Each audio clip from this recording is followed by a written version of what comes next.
Sono molto preoccupata per l'evoluzione della situazione in Siria. Mi fido molto poco della moderazione dei ribelli che hanno liberato, probabilmente in accordo con altri stati, la Siria da un regime sicuramente dittatoriale, oppressivo, brutale e criminale. Ma altri esempi di esportazione della democrazia da parte dei regimi degli stati occidentali non hanno portato ad evoluzioni democratiche e le prime a pagare le conseguenze sono state le donne. Basta pensare all'Afghanistan e ad altri casi di paesi mediorientali. Quindi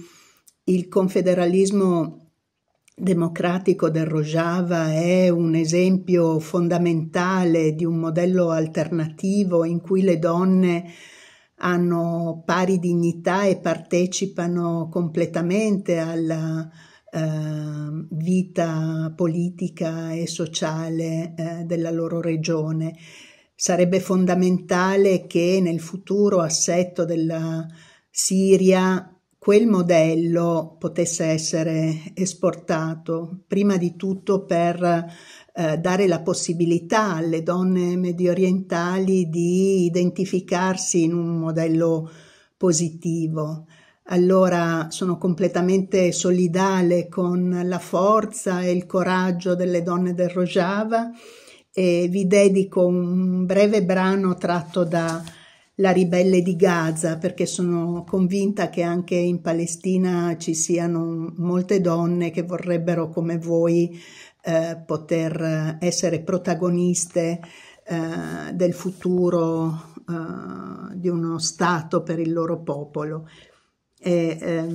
La ribelle di Gaza è stato scritto da Asma Al-Ghul e Selim Nassib e questo brano dice: mi hanno detto che ebrei e musulmani esigevano che le loro donne si coprissero la testa a causa del timore che ispirano, perché mostrare i capelli è considerata una provocazione sessuale. Mi hanno anche detto che nella storia dell'umanità la donna è alla base della vita, la madre dell'universo. L'uomo ha sempre avuto paura della sua potenza e del suo potere e ha confinato la propria paura di lei in paura per lei. Per proteggere se stesso l'ha confinata in casa e ne ha ridotto il ruolo sociale allo stretto necessario, permettendo alle religioni di rendere eterna quella struttura di dominio che non avevano inventato loro.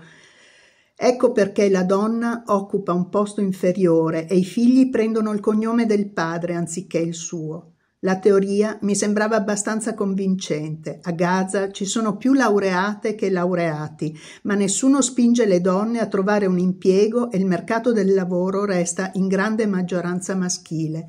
Ecco, io auguro a voi che con il vento nei capelli possiate affermare un modello di autodeterminazione della donna nel futuro della Siria.